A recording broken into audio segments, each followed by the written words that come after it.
Hi friends, இது உங்கள் தமிழச்சி channel. இன்றைக்கி 1964 நாகேஷோட அற்புதமான நடிப்பில் வெளிவந்த சர்வர் சுந்தரம் அப்படிங்கிற ஒரு படத்தை பற்றி தான் பார்க்க போகிறோம். இதுவரை தமிழச்சி யூடியூப் சேனல் சப்ஸ்கிரைப் பண்ணாமல் இருந்தீங்கன்னா சப்ஸ்கிரைப் பண்ணி வச்சுக்கோங்க. வாங்க வீடியோக்குள்ள போகலாம். இந்த படத்தை நான் 3 பார்ட்டாக தனியாக பிரித்து உங்களுக்கு சூப்பராக எக்ஸ்பிளைன் பண்ணி சொல்ல போகிறேன். இப்போ படத்தோட ஸ்டார்டிங்லேயே ஒரு மெட்ராஸில் இருக்கக்கூடிய சூப்பரான ஹோட்டலை தான் கட்டுறாங்க. இந்த ஹோட்டலில் தான் நம்ம ஹீரோ சுந்தரம் வேலை பார்த்துட்டு இருக்காரு, சர்வராக வேலை பார்க்குறாரு. இப்போ இந்த ஹோட்டலில் உள்ளவங்கலாம் காஃபி ஆர்டர் பண்ணுறாங்க. ஸோ 6 டம்ளர் காஃபியையும் ஒரே கையில் ஏந்திட்டு வந்து கொடுக்குறாரு. அங்கே இருக்கிறவங்க, ஏன்ப்பா ஒன்றொன்னா கொண்டு வந்து கொடுத்தா என்னப்பா, நீங்கள் ஒன்றொன்னா கேட்கலையே சார் அப்படின்னு சொல்லிட்டு நக்கலாக பதில் சொல்லிட்டு போகிறாரு. அது மட்டும் இல்லாமல் இங்கே வந்து சாப்பிட்றவங்கள்ட்டலாம் ரொம்பவே ஜாலியாக ஃப்ரெண்ட்லியாக பறக்கக்கூடியவர் தான் நம்ம சுந்தரம். இப்போ அதுக்குள்ளே அடுத்த டேபிளில், ஏன்யா நான் வந்துட்டு வடை கேட்டேன் பூரி கொண்டு வந்திருக்கேன், ஏன்யா நான் வந்துட்டு இட்லி கேட்டேன் வடையை கொண்டு வந்திருக்கேன், நான் வந்துட்டு பூரி கேட்டேன் என்கிட்ட இட்லி கொண்டு வந்திருக்க அப்படின்னு சொல்லிட்டு 3 பேரும் குழம்பிட்டு இருக்காங்க. அப்போ டக்குன்னு சுந்தரம் அங்கே போய் தட்டை மாற்றி வச்சுட்டு, இப்போ உங்களுக்கு கரெக்டாக வந்துருச்சா அப்படிங்கிறாரு. அது மட்டும் இல்லாமல் இந்த ஹோட்டலில் வர எல்லார்கிட்டையுமே ரொம்ப ஃப்ரெண்ட்லியாக, ரொம்ப ஜெனுவலாக, ரொம்ப ஜாலியாக பழகுவார். ஹோட்டலில் வர்றவங்கன்னு மட்டும் இல்லை, அவர்கிட்ட யாரெல்லாம் பேசுகிறாங்களோ அவங்களாம் மெய்மறந்து போயிடுவாங்க. அந்தளவுக்கு நம்ம சுந்தரம் வந்து எந்த ஒரு மனசுலையுமே எதையுமே வச்சுக்கார ஒரு வெள்ளந்தியான டைப்பு தான் நம்ம சுந்தரம். இப்போ கட் பண்ணால் நம்ம ஹீரோயினியை தான் காட்டுறாங்க. நம்ம ஹீரோயினி காலேஜில் உள்ள ஸ்டூடெண்ட்ஸ்லாம் கூட்டிகிட்டு மாமல்லபுரத்துக்கு வந்திருக்காங்க. ஒரு பிக்னிக் மாதிரி. அங்கே இருக்கக்கூடியவங்களுக்கெல்லாம் மதிய சாப்பாடு அரேஞ்ச் பண்ணியிருக்குது நம்ம ஹீரோ வேலை பார்க்குற ஹோட்டல் தான்.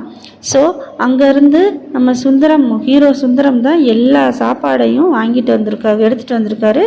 இப்போ எல்லாருக்கும் சர்வ் பண்ணிட்டு இருக்கும்போதே அந்த காலேஜ் ஸ்டூடெண்ட்ஸ்கிட்டையும் ரொம்பவே ஜாலியாக பேசிகிட்டு இருக்காரு சுந்தரம். அதுலேயும் அங்கே இருக்க பெண்கள்கிட்டலாம், ஏம்மா இங்கே கமலாங்கிறது யாருமா அப்படின்றவும், அங்கே இருக்கவங்க என் பேர் எப்படிம்மா உனக்கு தெரியும் அப்படின்னு சொல்லவும், அதானே 10 பெண்கள் இருந்தாங்கன்னா அதில் ஒரு கமலா இல்லாமலா இருப்பாங்க அப்படின்னு சுந்தரம் ரொம்ப ஜாலியாக கலாய்க்கிறாரு. உடனே அங்கே சிரிப்பலை தான் இருக்குது. இப்போ நம்ம ஹீரோயினி உரப்பா குழம்பு சாப்பிட்டாங்க போல், பக்கத்தில் தண்ணி கூட வைக்கல சுந்தரம். உடனே நம்ம ஹீரோயினி தண்ணின்னு கத்துறாங்க. அடக்கடவுளே, மெட்ராஸுக்கு ஆந்திராவிலேருந்து தண்ணி கொண்டு வர சொல்கிறதா, கர்நாடகாவில் தண்ணி கொண்டு வர சொல்கிறதான்னு ஒன்றும் புரியாமல் அலைஞ்சிட்டு இருக்கோம். இப்போ நீங்கள் திடீர்னு தண்ணி கேட்டால் நான் எங்கெங்கே போவேன் அப்படின்னு அதில் கூட ஒரு ஃபன்னியாக பேசுகிறாரு சுந்தரம். உடனே பக்கத்தில் இருந்த பொண்ணுகிட்ட இருந்து தண்ணியை வாங்கி ஹீரோயினிட்டே கொடுத்துட்றாங்க. நம்ம ஹீரோயினிக்கு இவர் பேசுகிறதெல்லாம் பார்க்கும்போது ரொம்பவே பிடிச்சி போயிடுது ஹீரோவை. என்னடா ரொம்ப ஜாலியாக பேசுகிறாரு இவர் அப்படின்ற மாதிரி பார்த்துட்டு இருக்காங்க. அப்போ நம்ம ஹீரோயினி வந்து, நாங்கள் எங்களுக்கு பாசந்தி வேணும் அப்படின்னு சொல்கிறாங்க. ஏன்னா இந்த ஹோட்டலில் ஏற்கனவே பாசந்தியும் ஆர்டர் பண்ணியிருந்திருப்பாங்க போல். அதனால நம்ம ஹீரோயினி பாசந்தி வேணும்னு கேட்கவும், டக்குன்னு போய் சர்வர் எடுத்துகிட்டு வரலான்னு பார்க்கும்போது அங்கே பாசந்தி இல்லை. ஏன்னா நம்ம சுந்தரம் அந்த பாசந்தியை எடுத்துகிட்டு வரவே மறந்துட்டாரு. ஸோ அதை எப்படி சமாளிக்கிறதுன்னு தெரியாமல் டக்குன்னு எங்கள் ஹோட்டலில் பாசந்தி சாப்பிட்ட 2 பேர் வயிற்ற கலக்கி முடியாமல் இப்போ தான் ஹாஸ்பிட்டலுக்கு போனாங்க. உங்களுக்கு வேணும்னா சொல்லுங்கள், இங்கே இருக்க எல்லாருக்கும் 2 பிளேட் பாசந்தி வெயி அப்படின்னு கத்துறாரு சுந்தரம். உடனே நம்ம ஹீரோயினி இவன் ஏதோ பண்ணுறான்னு சொல்லிட்டு புரிஞ்சுட்டு அந்த இடத்த விட்டு நகலலாம். ஆனால் மற்ற பெண்கள்லாம் ஐயோ எங்களுக்கு போதும் சாப்பாடுன்னு எந்திரிச்சு போயிடுறாங்க. உடனே நம்ம ஹீரோ சுந்தரம் வந்து ஹீரோயினிட்ட போய், நீங்கள் பாசந்தி கண்டிப்பாக சாப்பிட்டு தான் போகணுமா அப்படின்னு கேட்குறாங்க. ஆமாம், இல்லை சாரிங்க என்னை மன்னிச்சிருங்க, நான் பாசந்தி எடுத்துகிட்டு வரல, எனக்கு இது தெரியுமே, அப்புறம் ஏன் இப்படி உட்காந்துருந்தீங்க, நீங்கள் எப்படி தான் சமாளிக்கிறீங்கன்னு பார்த்துட்டு இருந்தேன், ஆனால் உண்மையிலே நீங்கள் ரொம்பவே நல்லாவே பேசுகிறீங்க, நீங்கள் ரொம்ப இன்னசென்ட்டாக இருக்கீங்க, ஐ லைக் யுவர் இன்னசென்ட் அப்படின்னு நம்ம ஹீரோயினி சர்வர் சுந்தரத்தை பார்த்து சொல்லிட்டு போகிறாங்க. உடனே நம்ம சுந்தரத்துக்கு ஒரே சந்தோஷமாயிடுது. அதுக்கப்புறம் சுந்தரத்துக்கு வந்து ஒரே யோசனையாக இருக்குது. வீட்டுக்கு போய் இதையே யோசிச்சுட்டே இருக்காரு. யார் அந்த பொண்ணாக இருக்கும், அவங்க பார்க்கவே இவ்வளோ அழகாக இருக்காங்க, என்னைய போய் எதுக்கு ஐ லைக்குன்னு சொல்லணும், அப்போ என்னை அவங்களுக்கு பிடிச்சிருக்கான்னு தனியாக பேசிகிட்டு இருக்கும்போது அவங்க அம்மா வந்துடுறாங்க.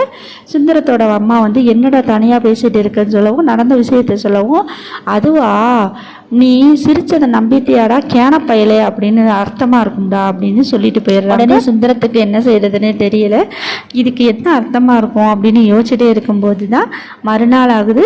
மறுநாள் வழக்கம் போல் நம்ம சுந்தரம் ஹோட்டலுக்கு வேலைக்கு போகிறாரு. வேலைக்கு போனால் அங்கே ஒரு நபர் வந்து காஃபி குடிக்கிறதுக்காக வந்திருக்காரு. அவரை பார்த்த உடனேயுமே நம்ம சுந்தரம் வேகமாக போய் டேய் அப்படின்னு சொல்ல போகிறாங்க. உடனே டக்குன்னு நிப்பாட்டிட்டு டேபிள் ஃப்ரீயாக இருக்குது சார், உங்களுக்கு என்ன வேணும் அப்படின்னு கேட்குறாங்க. அப்புறம் கொஞ்ச நேரம் கழித்து அந்த நபர் கூட வந்தவர் வெளியே போனதுக்கப்புறம் அவர்கிட்ட போய் டேய் நீயாடா எப்படிடா இருக்க, நம்ம 2 பேரும் ஒன்றா படித்தோமேடா அப்படின்னு சொல்லிட்டு இருக்காங்க. அது வேற யாரும் கிடையாது, நம்ம ஹீரோவோட ஃப்ரெண்டு ராகவன் தான். அவங்க ரொம்ப நல்லாவே படிப்பாங்க போல், அதனால் ரொம்ப நல்லா படித்து உயர்ந்த நிலைக்கு போயிட்டாங்க.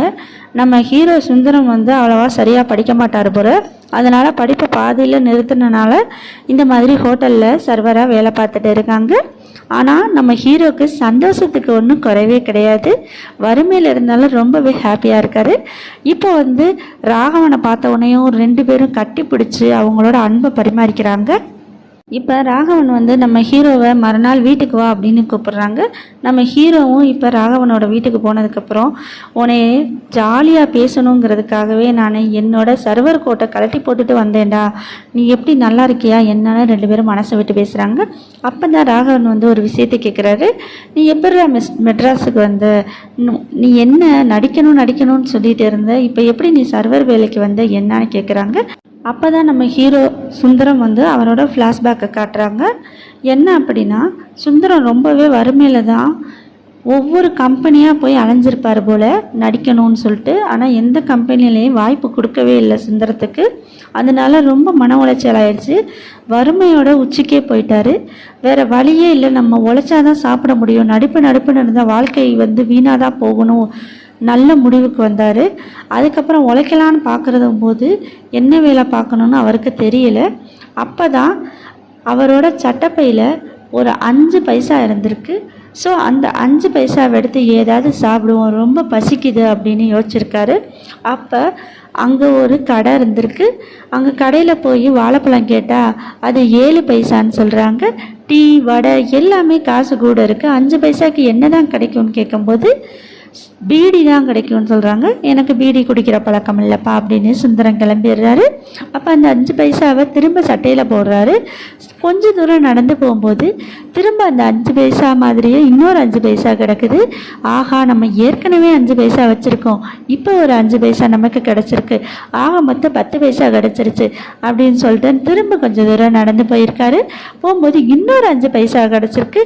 அதாவது என்ன நடந்துட்டு இருக்குன்னா, இவர் சட்டப்பையில் வைக்கிற அந்த 5 பைசா தான் திரும்ப ஓட்ட வழியாக விழுந்து இவர் கண்ணு முன்னாடியே கிடைக்குது. ஆனால் அது தெரியாமல் இவர் ஏற்கனவே 10 பைசா, இப்போ 5 பைசா, இப்போ நமக்கு மொத்தமாக 15 பைசா கிடச்சிருச்சுன்னு நினச்சிக்கிட்டு அந்த 5 பைசாவை மறுபடியும் ஓட்டப்பைக்குள்ளே போடுறாரு. ஓட்டப்பைக்குள்ளே போடுறது மறுபடியும் கீழே வந்துடுது. அதை கவனிக்காமல் எய்த்தாப்பில் இருக்கக்கூடிய இப்போ இவர் வேலை பார்த்துட்டு இருக்கக்கூடிய அதே ஹோட்டலில் தான் சாப்பிட போகிறாரு. செம்மையாக சாப்பிட்றாரு, வயிறு முட்டை சாப்பிட்றாரு. சாப்பிட்ட உடனே அந்த இடத்துல ஒரு நிகழ்வு நடக்குது. அங்கே ஏற்கனவே சாப்பிட்ட ஒரு ஆள் பில் கொடுக்காம போகவும், பில்லுக்கு பணம் கொடுக்காம போகவும் அவருக்கு தண்ணி எரிக்கிற வேலையை கொடுக்குறாங்க. அதை பார்த்துட்டு சர்வர் சுந்தரம், இவங்களாம் எதுக்கு தான் சாப்பிட வராங்க, சாப்பாடுக்கு காசு இல்லைன்னா எதுக்கு சாப்பிடணும் அப்படின்னு ரொம்பவே நக்கலாக சொல்லிட்டு இருக்காரு. இப்போ நம்ம சுந்தரமும் சாப்பிட்டு முடிச்சிட்டாரு. பில்லை கொண்டு போய் கொடுத்து எவ்வளவுன்னு கேட்டால் 14 பைசான்னு சொல்கிறாங்க. எக்ஸ்ட்ரா என்கிட்ட ஒரு பைசா எக்ஸ்ட்ராவே இருக்குது அப்படின்னு சொல்லிட்டு வேகமாக உள்ளே இருக்க காசை பார்க்குறாரு. பார்த்தா சட்டப்பை ஓட்டையாக இருக்குது. அடக்கடவுளே அப்படின்னு சொல்லிட்டு ஓனர்கிட்ட போய் இந்த மாதிரி நான் உள்ள காசை வச்சுருந்தேன், சட்டை ஓட்டையாக இருக்கும்னு நான் நினைக்கல, எத்தனை பேர் அது மாதிரி கிளம்பியிருக்கீங்க அப்படின்னு, என்னைய மன்னிச்சிருங்க, எனக்கு எத்தனை குடம் தண்ணி, 140 150 அப்படின்னு கேட்கவும் அந்த ஓனரே சிரிச்சிடுறாரு. சிரிச்சுட்டு சரி நீ என்ன படிச்சிருக்க அப்படின்னு கேட்கவும், நான் எதுவும் படிக்கலையா, நான் கொஞ்சம் படிச்சிருந்தேன், எனக்கு படிப்பு வரலன்னு நிப்பாட்டிட்டேன், இப்போ வேலை கொடுத்தா செய்வையான்னு கேட்குறாரு. உடனே நம்ம சுந்தரத்துக்கு ஒரே சந்தோஷமாயிடுது. நீங்கள் என்ன வேலை கொடுத்தாலும் நான் செய்கிறேன்னு சொல்கிறாரு. அப்படி தான் இந்த ஹோட்டலில் நம்ம சுந்தர சர்வராக வேலை பார்த்துருப்பாரு. இந்த விஷயத்தை பூரா இப்போ அவரோட ஃப்ரெண்டு ராகவன்ட்ட சொல்லிட்டு இருக்காரு. உடனே ராகவன்ட்ட நீ என்ன வேலை பார்க்குற அப்படின்னு கேட்கவும், நான் இந்த மாதிரி மேனேஜராக இருக்கேன்னு சொல்கிறாரு. மேனேஜர்னா எவ்வளோ சம்பளம் கொடுத்துருப்பாங்க, ஒரு 100 200 அப்படின்னு சொல்லவும், இல்லை 1000 சொல்லவும் நம்ம சுந்தரத்துக்கு தூக்கி வாரி போயிட்டுருது. ஏன்னா நம்ம சுந்தரம் 50 ரூபா தான் சம்பளம் பார்க்குறாரு. அப்போ இந்த ராகவன் பயங்கரமாக ரிச்சானவராக சர்வராக இருக்காரு அப்படின்னு சொல்லிட்டு சுந்தரத்துக்கு புரியுது. அது மட்டும் இல்லாமல் ராகவனோட கோட்டெல்லாம் நம்ம சுந்தரம் தொட்டு தொட்டு பார்க்குறாரு. ஆஹா, இதெல்லாம் எவ்வளோ விலையாக இருக்கும், இதை போடுறானா இவன் அப்படின்னு யோசிக்கிறாரு. அந்த கோட்டு ஒன்று 800 ரூபாயாம். தூக்கி வாரி போட்டுருச்சு நம்ம சுந்தரத்துக்கு. அடே அப்பா, இவ்வளோ காஸ்ட்லியாக போடுறாங்க, நம்ம இந்த கிழிஞ்ச சட்டையை போட்டிருக்கோம் அப்படின்ற மாதிரி ரொம்பவே சோகமாகறாரு சுந்தரம். இப்போ மறுநாள் ஆகுது. வழக்கம் போல் சுந்தரம் ஹோட்டலில் சர்வராக வேலைக்கு போகிறாரு. போகும்போது அந்த இடத்துக்கு சாப்பிட வர்றது யார் அப்படின்னா நம்ம ஹீரோயினி தான் சாப்பிட வர்றாங்க. ஆனால் இன்னமும் ஹீரோயினியோட பேர் என்னன்னு கூட நம்ம ஹீரோவுக்கு தெரியாது. அதனால டக்குன்னு போய், ஆஹா நீங்களா வந்திருக்கீங்க, உங்களுக்கு என்ன வேணும் அப்படின்னு கேட்குறாங்க. உடனே இட்லி வேணும்னு சொல்லவும் சரின்னு எடுத்துகிட்டு வராங்க. நீங்கள் இங்கே வராமல் இருந்திருக்கலாம்ல, இந்த ஹோட்டலில் ஒன்றும் அவ்வளோவா சரியாக இருக்காது, இங்கே எதுவுமே தரமானதாக செய்ய மாட்டோம் அப்படின்ற மாதிரி சொல்கிறாங்க. உடனே இந்த பொண்ணுக்கு சிரிப்பு வந்துடுது. உடனே நீங்கள் எல்லாமே வெளிப்படையாக சொல்கிறீங்க அப்படின்னும், இருங்க நான் உங்களுக்கு இந்த ஹோட்டல்லையே எது பெஸ்ட்டோ அதை எடுத்துகிட்டு வரேன்னு சொல்லிட்டு நம்ம சுந்தரமும் ரொம்பவே நல்ல சாப்பாடை பார்த்து எடுத்துகிட்டு வந்து வைக்கிறாரு. உடனே அங்கே ஒரு சின்ன சலசலப்பு நடக்குது. அதாவது ஒரு குழந்தைய கூட்டிகிட்டு வந்திருக்க ஒரு ஆள் நம்ம ஹீரோயினியவே சொல்லி விட்டுட்டு இருக்கான். அதை பார்த்துட்டு நம்ம ஹீரோயினி, இதெல்லாம் எப்படி நீங்கள் சமாளிக்கிறீங்க அப்படின்னு கேட்கும்போது, ஆமாங்க, ஹோட்டலில் சர்வராக வேலை பார்க்குறது கடவுளுக்கு சமம். ஏன்னா நான் ரொம்பவே கஷ்டப்பட்டு தான் இந்த வேலையை பார்த்துட்டு இருக்கேன். ஏன்னா இங்கே வர்றவங்க பூரா டேய் இங்கே வந்து சர்வ் பண்ணுறா அப்படின்னு சொல்கிறவங்களும் இருக்காங்க, சொடக்க போட்டு கூப்பிட்றவங்களும் இருக்காங்க, ரொம்ப மரியாதை இல்லாமல் பேசுகிறவங்களும் இருக்காங்க. ஆனால் நாங்கள் எதையுமே மனசில் வாங்காமல் எதையுமே மனசில் வச்சுக்காமல் சிரிச்ச முகத்தோடு அவங்களுக்கு நாங்கள் பரிமாறணும் அப்படின்ற மாதிரி சுந்தரம் அவங்க மனசில் இருக்கிறதெல்லாம் சொல்லும்போது நம்ம ஹீரோயினி அதை மெய் மறந்து கேட்டுட்டு இருக்காங்க. உடனே நம்ம ஹீரோயினி, எனக்கு டைம் ஆயிடுச்சு, என் ஃப்ரெண்ட்ஸ்லாம் ராதா எங்கன்னு தேடிட்டு இருப்பாங்க, நான் கிளம்பணும்னு சொல்லுவோம். அப்போ தான் நம்ம ஹீரோக்கே தெரியுது நம்ம ஹீரோயினி பேர் ராதா அப்படின்னு. உடனே நம்ம ஹீரோ ராதான்னு மனசில் வேற பதிய வச்சுக்கிறாரு. இப்போ நம்ம ஹீரோயினி டக்குன்னு யாரையோ பார்த்த உடனே முகத்தை திருப்பிக்கிறா. யாருன்னு பார்த்தா இந்த ஹோட்டலோட ஓனர் தான். அப்பா நீங்களா அப்படின்னு இப்போ தான் நமக்கு ஒரு விஷயம் தெரியுது. இந்த ஹோட்டல் ஓனரோட மக தான் ராதா. ஸோ இப்போ 2 பேரும் பேசிகிட்டு இருக்காங்க.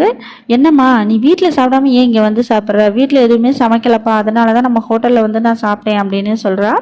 சொன்ன உடனேயும் சுந்தரத்தை கூப்பிட்டு, ஏய் இங்கே வா, இவங்க ஸ்பெஷல், அதனால நல்லபடியாக கவனி அப்படின்னு நம்ம சுந்தரத்திட்ட இந்த ஓனர் சொல்கிறாங்க. சொன்ன உடனே சுந்தரம், அப்படியா இவங்க யார் அப்படின்னு கேட்கவும், இவ தாண்டா என்னோட பொண்ணு அப்படின்னு சொல்லுவோம்.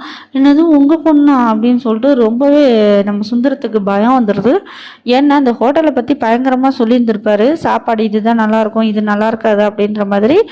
ஓனர்கிட்டே இப்படி சொல்லிட்டோமே ஹோட்டலை பற்றி மட்டமா அப்படின்னு சொல்லிட்டு சுந்தரம் ரொம்ப பயப்படுறாரு. இப்போ நம்ம ஹீரோயினி கூட அந்த ஃப்ரெண்டும் கிளம்பி போயிடுறாங்க. போனதுக்கப்புறம் ஹீரோ அவரோட தொப்பி ட்ரெஸ்ஸு எல்லாம் கழட்டி வச்சுட்டு இருக்காரு. அப்போ டக்குன்னு ஹீரோயினி மட்டும் உள்ளே வர்றாங்க. உள்ளே வந்து பார்த்துட்டு, என்ன சுந்தரம் எல்லாத்தையும் கழட்டி வச்சுக்கிட்டு இருக்கீங்க, அதுக்குள்ளே டியூட்டி முடிஞ்சிருச்சா? இல்லைங்க, நீங்கள் எப்படியும் உங்கள் அப்பாட்ட போய் சொல்ல போகிறீங்க நான் இந்த மாதிரி ஹோட்டலை பற்றி தப்பாக பேசினேன்னு. நீங்கள் கண்டிப்பாக எனக்கு தெரியாதுங்க ஓனரோட மக அப்படின்னு, நான் ஏதோ பேசிட்டேனே மன்னிச்சிருங்க அப்படின்னு சொல்ல. சி நான் அதெல்லாம் சொல்ல மாட்டேங்க, நீங்கள் மனசில் பட்டதை ரொம்பவே வெளிப்படையாக பேசுனீங்க, அது எனக்கு ரொம்பவே பிடிச்சிருந்துச்சு, உங்களையும் எனக்கு ரொம்ப பிடிச்சிருக்கு. நீங்கள்ட்டோட பேசிகிட்டே இருந்தோம்னா நேரம் போகிறதே தெரிய மாட்டேது. இன்னைக்கு மட்டும் காலேஜ் இல்லைன்னு வச்சுக்கோங்களேன், உங்களோட இன்னைக்கு பூரா உட்காந்து பேசலாம், அவ்வளோ நல்லா பேசுங்க, ஐ லைக் யுவர் இன்னசென்ட் அப்படின்னு சொல்லிட்டு நம்ம ஹீரோயினி அந்த இடத்த விட்டு கிளம்புறாங்க. ஹேண்ட்பேக்கை வச்சுட்டு போயிட்டு அதான் வந்தேன்னு சொல்லிட்டு அதையும் எடுத்துகிட்டு போகிறாங்க. இப்போ நம்ம ஹீரோவுக்கு ரொம்பவே கன்ஃபியூஸ்ட் ஆயிடுச்சு. இவங்க உண்மையிலே நம்மளை லவ் பண்ணுறாங்களா, இல்லாட்டினா என்ன காரணத்துக்காக? நான் ஒரு சர்வராக இருந்தாலும் அசிங்கமானவனாக இருந்தாலும் நம்ம ஹீரோக்கு இன்னொரு மென்டாலிட்டி இருக்குது, தன்னைத்தானே தாழ்வாக நினச்சிக்கிறாரு, தாழ்வு மனப்பான்மை இருக்குது. நம்ம அசிங்கமாக இருக்கணும் அவரே நினச்சிக்கிறாரு. ஸோ அதனால் ரொம்பவே மன உளைச்சலுக்கு ஆளாகிறாரு. நம்ம ராதா வந்து ஹீரோவை லவ் பண்ணுறாரா இல்லையான்றது சுத்தமாக புரியல. அதனால் யோசிச்சுட்டே இருக்காரு. அதை பற்றியே வீட்லேயும் போய் யோசிக்கிறாரு. இப்போ டக்குன்னு அந்த நேரம் ரேடியோவில் ஒரு விளம்பரம் வருது. இந்த மாதிரி நீங்கள் அழகாக வேண்டுமா, எங்கள் கம்பெனியோட சோப்பை யூஸ் பண்ணுங்கள், எங்கள் கம்பெனியோட பவுடரை யூஸ் பண்ணுங்கள் அப்படின்னு. உடனே அதை பூராத்தையும் வாங்கிட்டு போகணும் அப்படின்னு சொல்லிட்டு முடிவு பண்ணுறாரு நம்ம ஹீரோ. இப்போ கட் பண்ணால் ஹீரோவோட வீட்டை தான் கட்டுறாங்க. ஹீரோவோட அம்மா யார்கிட்டயோ பேசிகிட்டு இருக்காங்க. அவங்க வந்து நம்ம அம்மாவை அத்தை அப்படின்னு கூப்பிடுறாங்க. அப்போனா மருமகன் போல் எனக்கு காசு கொடுங்க அப்படின்னு சொல்லிட்டு காசுக்காக தான் வந்திருப்பாங்க போல். காசை வாங்கிட்டு போயிடுறாங்க. போகும்போது கரெக்டாக அந்த நேரம் நம்ம ஹீரோ அந்த அழகு சாதன பொருட்கள்லாம் வாங்கிட்டு உள்ளே வர்றாங்க. அதை பார்த்த உடனே டே என்னடா வாங்கிட்டு வந்திருக்க அப்படின்னு கேட்கவும், அதெல்லாம் அவங்கள்ட்ட சொல்ல முடியாது அப்படின்னு சொல்கிறாங்க. ஒழுங்காக சொல்கிறையா இல்லையா, அப்புறம் நான் உன் விஷயத்தை வெளியே சொல்லிடுவேன் அப்படின்னு சொல்கிறாங்க. அது என்ன விஷயம்னு தெரியல, ஆனால் ஏதோ ஒரு விஷயம் இருக்குது இவங்க 2 பேருக்குள்ள. உடனே எனக்கு கொடுக்க வேண்டிய பணம் எங்கடா அப்படின்னு கேட்குறாங்க. உடனே நம்ம ஹீரோ டக்குன்னு சட்டப்பையிலேருந்து கொஞ்சம் பணத்தை எடுத்து கொடுக்குறாரு. அது மட்டும் இல்லாமல் அவர் கொண்டு வந்த அழகு சாதன பொருட்களை ஒரு இடத்துல மறைச்சி வைக்கிறாரு. ஆனால் அந்த மருமகன் டக்குன்னு பார்த்துட்டு அங்கே இருக்கிற ப்ராடக்டை பூரா எடுத்து அவங்க கண்ணு முன்னாடி, அவங்க அம்மா கண்ணு முன்னாடி போட்டுடுறான். இங்கே பாருங்கள் உங்கள் மகனை தேவையில்லாத பொருள்லாம் வாங்கி வச்சுருக்கேன் அப்படின்னு சொல்லவும், அவங்க அம்மா கூப்பிட்டு, ஏண்டா சுந்தரம் எதுக்குடா இதெல்லாம் வாங்கினேன், ஏது உனக்கு பணம் வந்து சம்பள பணத்தில் வாங்கினேம்மா, ஏண்டா இந்த மாதிரி பண்ணிகிட்ருக்க, அம்மா நான் அழகாக இருக்கேனாம்மா, ஏண்டா திடீர்னு இப்படி கேட்குற, நீ என்றைக்குமே அழகுதாண்டா, ஏம்மா காக்கைக்கு தன் குஞ்சு பொன் குஞ்சுன்ற மாதிரி சொல்கிறியா, அப்படிலாம் சொல்லாதடா, நான் என்றைக்குமே எனக்கு கண்ணுக்கு நீ அழகாக தான்டா தெரியுற, உன் கண்ணுக்கு நான் அழகாக இருக்கேம்மா, ஆனால் மற்றவங்க கண்ணுக்கு நான் அழகாக இருக்கேனா, நான் ரொம்ப அசிங்கமாக இருக்கேம்மா, என்னை பார்க்குறவங்க எல்லாம் ரொம்ப கேவலமாக இருக்குன்னு சொல்கிறாங்கம்மா, இன்னைக்கு கூட நான் கண்ணாடியை பார்க்கும்போது ஒரு ஆள் முகத்தெல்லாம் கண்ணாடியில் பார்க்காதடா, ரொம்ப கேவலமாக இருக்க அப்படின்னு சொல்லிட்டு போனாமா, ஏன்னா அவ்வளோ அழகமாக அசிங்கமாவாமா இருக்கேன் அப்படின்னு ரொம்பவே ஹீரோ வருத்தப்பட்டு அவங்க அம்மாட்ட பேசிகிட்டு இருக்காங்க. உடனே அவங்க அம்மாவுக்கு மனசே ரொம்ப வேதனைப்பட்டுறது. நீ ராஜாடா, நீ என்றைக்குமே ராஜாடா, இந்தாடா அந்த பொருள்லாம் யூஸ் பண்ணுடா, உன்னை எதுவும் சொல்ல மாட்டேன்டா அப்படின்னு சொல்லிட்டு அந்த அழகு சாதன பொருளுக்கையும் ஹீரோட்டையே கொடுத்துட்றாங்க. சுந்தரத்தோட வீட்டுக்கு இப்போ அவரோட ஃப்ரெண்டு ராகவன் வந்திருக்காரு. வந்த உடனேயும் அவங்க அம்மாவை பார்த்து, அம்மா நல்லா இருக்கீங்களா, நான் தான் சுந்தரத்தோட ஃப்ரெண்டு அப்படின்னு பேசுகிறாங்க. வாப்பா வந்து உட்காரு, காஃபி சாப்பிட்றியா, மோர் குடிக்கிறியா, சாரி மோர் தான் குடிக்கிறியான்னு கேட்குறாங்க. ஏன்னா உங்கள் வீட்டில் காஃபி போடுற அளவுக்குலாம் பண வசதி கிடையாது, ஸோ மோர் தான். அந்த மோருமே சில நேரம் இருக்குது, சில நேரம் அவங்க வீட்டில் இருக்க மாட்டேங்குது. ஸோ அவ்வளோ வறுமையில் இருக்காங்க அவங்க. இப்போ உட்காருப்பா, நான் மோர் எடுத்துகிட்டு வரேன் அப்படின்னு சொல்கிறாங்க. இல்லைம்மா இல்லை, நான் இந்த மாதிரி உங்கள் மகனை நான் ஹோட்டலில் பார்க்கும் போதுன்னு சொல்லவும் அவங்க அம்மா அதிர்ச்சி ஆயிடுறாங்க. என்ன ஹோட்டலில் பார்த்தியா, ஏன்பா அப்படின்னு சொல்லவும், ஆமாம் அங்கே தானே உங்கள் மகன் சர்வர் வேலை பார்க்குறாங்க அப்படின்னு சொல்லுவோம்.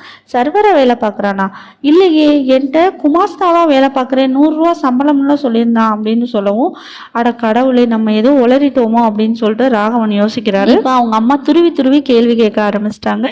உடனே ராகவனாலையும் உண்மையை மறக்க முடியல. அவங்க அம்மாட்ட எல்லாத்தையும் சொல்லிடுறாங்க. இந்த மாதிரி ஹோட்டலில் தான் உங்கள் மையன் சர்வராக வேலை பார்க்குறாங்க, 50 ரூபா சம்பளம் அப்படின்ற மாதிரி சொன்ன உடனே சரி அவன் வரட்டும், என்கிட்ட எதுக்கு போய் சொன்னியான்னு கேட்போம் அப்படின்னு சொல்லிட்டு அவங்க அம்மா பயங்கர கோபத்தோடு இருக்காங்க. இப்போ கரெக்டாக அந்த நேரத்துக்கு சுந்தரம் உள்ளே வராரு. உள்ளே வந்துட்டு, வாடா ராகவா, நீ எப்போ வந்து, அம்மா என்னம்மா அவனை நிற்க வச்சு பேசிகிட்டு இருக்கீங்க. உடனே சுந்தரத்தோட அம்மா மோர் எடுத்துகிட்டு வரேன்னு உள்ளே போன உடனேயும் சுந்தரம் ராகவனை தனியாக கூப்பிட்டு, இந்த பாரு என் அம்மாவுக்கு உண்மை தெரியவே தெரியாது நான் எங்கே வேலை பார்க்குறேன்னு, அதனால் நீ தப்பி தவறி கூட சொல்லிடாத அப்படின்னு சொல்லிட்டு இருக்கான். ஆனால் ஏற்கனவே ராகவன் உண்மையை பூரா அவங்க அம்மாட்ட சொல்லிட்டாங்கன்றது நம்ம ஹீரோக்கு தெரியலை. சொல்லிட்டேங்கிறதையும் இந்த ராகவன் சொல்லவே இல்லை. சரி நான் இங்கேருந்து கிளம்புறேன் அப்படின்னு சொல்லிட்டு கிளம்பிடுறான். ஆனால் டக்குன்னு அப்போ அவங்க அம்மா வந்து உள்ளே வான்னு சொல்லி கூட்டிகிட்டு போய், ஏண்டா என்கிட்ட என்னடா உண்மையை மறைக்கிற அப்படின்னு கேட்ட உடனேயும், என்னம்மா மறைக்கிறேன், நான் எதையுமே மறைக்கலையேம்மா, ஒழுங்கா அப்போ உண்மையை சொல்ல போறியா இல்லையா, நீ எங்கே வேலை பார்க்குறேன்னு சொல்லவும், இல்லை நான் குமாஸ்தாவாக தானேம்மா வேலை பார்க்குறேன், ஒழுங்கா சொல்கிறா, நீ ஹோட்டலில் சர்வராக இருக்க அப்படி தானே, அதுவும் 50 ரூபா சம்பளம், ஆனால் நீ என்கிட்ட 100 ரூபா சம்பளம்னு சொல்லியிருந்திருக்க, ஏன்டா என்கிட்ட இப்படி போய் சொல்லிட்டு தெரிஞ்ச, அது மட்டும் இல்லாமல் உனக்கு 50 ரூபா சம்பளம்ன்ற போது 50 ரூபா எக்ஸ்ட்ரா எப்படிடா வந்துச்சு, திருடுனியா அப்படின்னு அவங்க அம்மா கேட்கவும், அம்மா அவங்க மகன் நான் திருட வேணாமா அப்படின்னு சொல்கிறேன். அப்போ உண்மையை பூரா சொல்கிறியா இல்லையா, ஆமாம்மா நான் வேலை இல்லைன்னு தேடிக்கிட்டு இருக்கும்போது அந்த ஹோட்டல் ஓனர் தாம்மா எனக்கு பரிதாபப்பட்டு வேலை வாங்கி கொடுத்தாரு, உங்கள்கிட்ட சொன்னால் நீங்கள் வருத்தப்படுவீங்கன்னு தான் நான் குமாஸ்தாவாக வேலை பார்க்குறேன்னு சொன்னேம்மா, அது மட்டும் இல்லாமல் 50 ரூபா சம்பளத்தை வச்சு நம்மளால் ரன் பண்ண முடியாதுன்னு சொல்லி தான் 100 ரூபா சம்பளம்னு 100 ரூபா மாதம் உங்களுக்கு கொடுத்தேம்மா, அப்போ அந்த 50 ரூபா எக்ஸ்ட்ரா எப்படி நான் வந்துச்சுன்னு கேட்கும்போது, அம்மா நான் லஞ்சு நேரத்தப்போ சாப்பாடை சீக்கிரம் சாப்பிட்டு முடிச்சுட்டு அந்த நேரத்தில் ஸ்கூல் பிள்ளைகளுக்கு பூரா சாப்பாடை கொடுத்து காசு பார்த்துட்டு இருந்தேன் அப்படின்ட்டு, ஏன்டா இவ்வளோ கஷ்டப்பட்டு உழைச்சிட்டு இருந்திருக்க என்று உண்மையை சொல்லி தொலைக்க முடியாதானடா, இல்லைம்மா என்னால் உங்கள்கிட்ட எதையும் சொல்லியிருக்க முடியாது, நீங்கள் இது மாதிரி வேதனைப்பட்டிருப்பீங்க, நீ என்கிட்ட உண்மையை மறைச்சது ரொம்பவே தப்புடா, இனிமேல் நீ என்கிட்ட பேசாத, வீட்டுக்குள்ளேயே வராத அப்படின்னு சொல்லிட்டு கத்தி விட்டுறாங்க. ஆனால் நம்ம சுந்தரம் சொல்கிறது எதையுமே அவங்க அம்மா கேட்குறாப்புல தெரியல. அதனால் சுந்தரம் ரொம்பவே சோகத்தோட, அம்மா நான் வெளியவே உட்காந்துருப்பேம்மா, எங்கேயுமே போக மாட்டேம்மா, வேலைக்கு கூட போக மாட்டேம்மா, நான் சாப்பிட மாட்டேம்மான்னு எவ்வளவோ சொல்கிறாங்க. ஆனால் சுந்தரத்தோட அம்மா எதையுமே கேட்குறாப்புல தெரியல. நீ என்கிட்ட போய் சொன்னது ரொம்பவே பெரிய தப்பு. நீ என்ன வேலை பார்த்தாலும் நான் உன்னை ஏற்றிருப்பேன்டா. ஏன்னா நான் தாயிட்ட போய் இப்படி போய் சொல்லலாமாடா, நீ என்னை அவமானப்படுத்திட்ட. யாரோ ஒரு 3வது மனுஷன் என்கிட்ட உண்மையை சொல்லி நான் தெரிஞ்சுக்கிற அளவுக்கு பண்ணிட்டேன். அதனால் என்கிட்ட பேசாத அப்படின்ற மாதிரி அவங்க அம்மா கத்தி விட்டுறாங்க. உடனே நம்ம சுந்தரம் டக்குன்னு என்ன சொல்கிறாருன்னா, அம்மா அப்போ நீ பொய் சொல்லலையாம்மா என்கிட்ட? அப்படி நான் என்னடா பொய் சொல்லியிருந்திருக்கேன்? நீ என்கிட்ட நிறையவே பொய் சொல்லியிருக்கம்மா. நான் அழகுன்னு பொய் சொல்லலை அப்படின்றோம். ஏன்டா இப்படிலாம் பேசுகிற? நீ என்றைக்குமே அழகு ராஜா தான்டா. அம்மா நீ எப்போ பார்த்தாலும் என்கிட்ட பொய் தாம்மா சொல்லிட்டு இருக்க.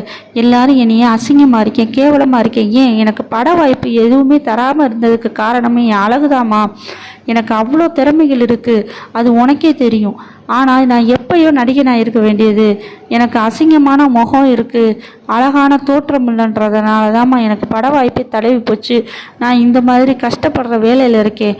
நீ என்கிட்ட அப்போவே அசிங்கமாக இருக்கேன்னு உண்மையவே சொல்ல முடியுதானம்மாண்டவும் அவங்க அம்மா அழுகுறாங்க. ஏண்டா இப்படி ஒன்று நீயே நினச்சிட்டு இருக்க? நீ எப்பயுமே அழகாக தாண்டா இருக்க. நீ என்னோட மகேண்டான்னு கட்டி பிடிச்சி ஆறுதல் சொல்கிறாங்க. இப்போ கட் பண்ணால் ராகவனோட வீட்டை தான் காட்டுறாங்க. ராகவனை பார்க்கறதுக்காக அவரோட ஃப்ரெண்டு சுகுமார் அப்படின்ற ஒருத்தவர் வராரு. அவர் படம்லாம் டைரக்ட் பண்ணுறவர் போல். அவர் ராகவனை இந்த மாதிரி நான் முதல்ல படம் ரிலீஸ் பண்ண போகிறேன், அந்த திறப்பு விழாவுக்கு நீ கண்டிப்பாக வரணும் அப்படின்னு சொல்லி ராகவனை கூப்பிடுறாங்க. அதுக்கு ராகவன் நான் முடிஞ்ச அளவுக்கு முயற்சி பண்ணுறேன், ஏன்னா நான் பொண்ணு பார்க்க போகிறேன் அப்படின்னு சொல்கிறாங்க. சொல்லுடா, யார் அந்த பொண்ணு? யாரோ ஹோட்டல் முதலாளியா, அவங்க பகலாம் பேர் ராதாவா அப்படின்னு சொல்லிட்டு ராகவன் சொல்கிறாங்க. உடனே அதுக்கு அந்த சுகுமார் என்ன சொல்கிறாங்கன்னா, யாருன்னு தெரியல, நம்ம ஃபஸ்ட்டு ஒரு ஹோட்டலில் காஃபி குடிக்க போனோம் இல்லையா, அந்த ஹோட்டல் முதலாளியோட பொண்ணு தான்டா. ஆனால் பிடிச்சாலும் பிடிச்ச சரியான புளியங்கம்மா பிடிச்சிட்டடா. அவங்க பெரிய வசதியானவங்க, பெரிய பணக்காரவங்க. இந்த மாதிரி நானும் டைரக்ட் பண்ணுறவன், எனக்கு பணம் தேவைப்பட்டாலும் உன்னோட மாமனார்கிட்டருந்து பணம் வாங்கி கொடுறா அப்படின்னு கேட்குறாங்க. அதுக்கு நம்ம ராகவன், எடுத்த உடனே கடனேடா, நீ எடுத்திருக்க படம் உண்மையிலே சக்ஸஸ் ஆகும் அப்படின்னு சொல்லிட்டு அனுப்பி வைக்கிறாங்க. இப்போ கட் பண்ணால் நம்ம ஹீரோயினியை தான் கட்டுறாங்க. ஹீரோயினி ராதா ரொம்பவே சூப்பராக தயாராகிக்கிட்டு இருக்காங்க. ஆமாங்க, அவங்களுக்கும் ரொம்பவே பிடிச்சிருக்கு போல் பொண்ணு பார்க்க வர்றது. அதனால் அவங்க ரொம்பவே தயாராகிக்கிட்டு இருக்காங்க. அப்போனா இவ்வளோ நாள் நம்ம ஹீரோ சுந்தரத்துக்கிட்ட நம்ம ராதா ரொம்பவே ஃப்ரெண்ட்லியாக தான் பேசிகிட்டு இருந்திருப்பாங்க போல். ஆனால் சுந்தரம் தான் தப்பாக நினச்சிட்டு இருந்திருக்காரு. இப்போ ரொம்ப சூப்பராக ஹாப்பியாக தயாராகிட்டு இருக்கும்போது இந்த பக்கத்தை திரும்ப ராகவனை காட்டுறாங்க. ராகவனும் பொண்ணு பார்க்க போகிறதுக்காக டிப்டாப்பாக ரெடி ஆகிட்டு இருக்காரு. இப்போ அந்த நேரத்துக்கு நம்ம ஹீரோ சுந்தரம் உள்ளே வராரு. உள்ளே ராகவன்கிட்ட, எங்கடா கிளம்பிக்கிட்டு இருக்க? என்னோட அம்மா பொண்ணு பார்த்துருக்காங்களாம், நான் போய் பார்த்துட்டு வரலாம்னு கிளம்புறேன், நான் உன்ட்ட ஒரு கேள்வி கேட்கணும் அப்படின்னு சுந்தரம் சொல்ல விட்டையும் கிளம்பின ராகவன், நீ சொல்லு, நான் அப்புறம் போகிறேன்னு உட்காடுறாரு. இல்லை, நான் உன்ட்ட சில கேள்விகள் கேட்கணும், நிறைய சந்தேகங்கள் இருக்குது எனக்குள்ள, அதை நீ தான் தீர்த்து வைக்கணும் அப்படின்னு சொல்லவும் ராகவன், என்ன சந்தேகமாக இருந்தாலும் கேளு, நான் அழகாக இருக்கேனாடா அப்படின்னு தான் நம்ம ஹீரோ எடுத்த உடனே கேட்குறாரு.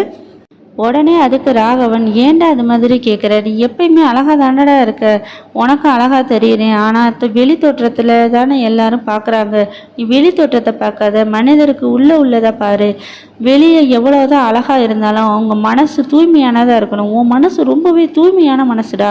ஆனால் எல்லாரும் மனசையாக பார்க்குறாங்க, உடலை தானே பார்க்குறாங்கன்னு பயங்கரமான கான்வர்சேஷன் ஓடிட்டுருக்கு அவங்க 2 பேருக்குள்ளே. இப்படி சொல்ல வந்தது சொல்ல போகிறையா இல்லையா அப்படின்னு ராகவன் சொன்ன உடையும் நம்ம ஹீரோ வெளிப்படையாக சொல்ல ஆரம்பிக்கிறாரு. இந்த மாதிரி என்னைய ஒரு பொண்ணு ஐ லைக் யூன்னு சொன்னால் இதுக்கு என்ன அர்த்தம்டா அப்படின்னு கேட்கவும், அவளுக்கு உன்னை ரொம்ப பிடிச்சிருக்குன்னு அர்த்தம்டா. அப்படியா? அது மட்டும் இல்லாமல் ஒரு நாள் என் ஹோட்டலில் நான் சர்வராக வேலை பார்த்துட்டு இருக்கும்போது உள்ளே சாப்பிட்டுட்டு வெளியே ஃப்ரெண்ட்ஸோட போயிட்டு அவள் மட்டும் தனியாக பேக்கை மறந்து வச்சுட்டு போயிட்டேன் அப்படின்னு திரும்ப எடுத்துகிட்டு போனாடா. ஓ அப்படியா, இதெல்லாம் நடந்திருக்கா அப்படின்னு சொல்லிட்டு ராகவன் யோசிக்கிறாரு. ஆனால் அந்த பொண்ணு ரொம்பவே அழகாக இருப்பாடா, எந்த அழகான பொண்ணும் அவள் பக்கத்தில் நிற்கவே முடியாதுடா, அந்தளவு அழகாக இருப்பாடா, அவளாடா என்னை விரும்ப போகிறா. சரி, என்ன நடந்துச்சோ அதை சொல்லு அப்படின்னு ராகவன் கேட்கவும், இந்த மாதிரி ஒரு நாள் என்னைய பார்த்து உங்களுக்கு கல்யாணம் ஆயிடுச்சா அப்படின்னு கேட்டாடா. அது மட்டும் இல்லாமல் சும்மா தான் கேட்டேன் அப்படின்னு சொல்லிட்டு மழுப்பிட்டு போயிட்டா அப்படின்னும் கன்ஃபார்ம் தான் அப்படின்னு நம்ம ராகவன் சொல்கிறாரு. அது மட்டும் இல்லாமல் எந்த ஆண்களுக்குமே அவள் பிறந்தநாளை அழைப்பு கொடுக்கவே இல்லை, எனக்கு மட்டும்தான் பிறந்தநாள் விழாவுக்கு அழைப்பு கொடுத்துருக்கா. அது மட்டும் இல்லாமல் காலேஜுக்கு ஒரு நாள் போகும்போது காலேஜுக்கு மட்டும் இல்லாமல் இருந்தால் அவங்க கூட நாள் கணக்காக நான் பேசிகிட்டு இருப்பேன்னு வேற சொன்னாடா. இதுக்கெல்லாம் என்ன அர்த்தம் அப்படின்னு சொல்லிட்டு ராகவன்ட்ட வெகுலியா நம்மளோட ஹீரோ கேட்குறாரு. கேட்ட உடனே அதுக்கு ராகவன் கன்ஃபார்மாக அந்த பொண்ணு உடனே லவ் பண்ணுறான்னு அர்த்தம் அப்படின்னு சொல்லவும், அப்படியா, ஆனால் நான் அழகா இல்லையே, எப்போ பார்த்தாலும் அதையே சொல்லாதடா, அழகா இருக்கிறது முக்கியம் கிடையாது, அந்த பொண்ணுக்கு உன்னைய ரொம்பவே பிடிச்சிருக்கு, அதனால தான் அந்த மாதிரி பண்ணுறா. அப்படியா, என்னை பிடிச்ச அந்த பொண்ணை நான் விடவே மாட்டேன், கண்டிப்பாக அவளை நான் அடையாமல் விட மாட்டேன் அப்படின்னு சொல்லிட்டு நம்ம சுந்தரம் ரொம்பவே ஹாப்பியாக பேசிகிட்டு இருக்காரு. சரிடா, அந்த பொண்ணு யாருன்னு சொல்லு அப்படின்னு சொல்லுவோம். அது வேற யாரும் இல்லை, நான் வேலை பார்க்குறேனே அந்த ஹோட்டல் முதலாளியோட மக ராதா தான் அப்படின்னு சொல்லவும் ராகவனுக்கு ஒரு மாதிரி ஆயிடுது. ஏன்னா ராதாவை பார்க்குறது பொண்ணு பார்க்க போகிறதுக்காக தான் இப்போ கிளம்பிக்கிட்டு இருக்காரு. ஸோ இப்போ யார் லவ் பண்ணுறா ராதாவன்றது ராகவனுக்கு நல்லாவே புரிஞ்சு போச்சு. இப்போ ராதாவும் நம்ம ஹீரோவும் லவ் பண்ணுறாங்க அப்படின்னு நினச்சிக்கிட்டாரு ராகவன். அதனால் இப்போ அவர் என்ன முடிவு எடுக்க போகிறாருன்னு தெரியலை. அதாவது ஹீரோ சுந்தரத்துக்காக பொண்ணு பார்க்க போகிற அந்த நிகழ்வை கேன்சல் பண்ண போகிறாரா, அப்படி இல்லைன்னா நம்ம ஹீரோ சுந்தரம் அவரோட காதலை தியாகம் பண்ண போகிறாரா நண்பருக்காக அப்படிங்கிறது தெரியலை. இதோட இந்த படத்தை நம்ம முடிச்சுக்கலாம். அடுத்தடுத்த பார்ட்டில் என்ன நடக்க போகுது அப்படிங்கிறத உங்களுக்கு சொல்கிறேன். சுவாரஸ்யமான நிகழ்வு பூரா நீங்கள் பார்க்கணும் அப்படின்னா அதுக்கு தமிழச்சி யூடியூப் சேனலை சப்ஸ்கிரைப் பண்ணி வச்சுக்கோங்க. அப்படின்னா தான் அடுத்தடுத்து நான் போடுறதெல்லாம் உங்களுக்கு பார்க்க முடியும். ஓகே, பாய்.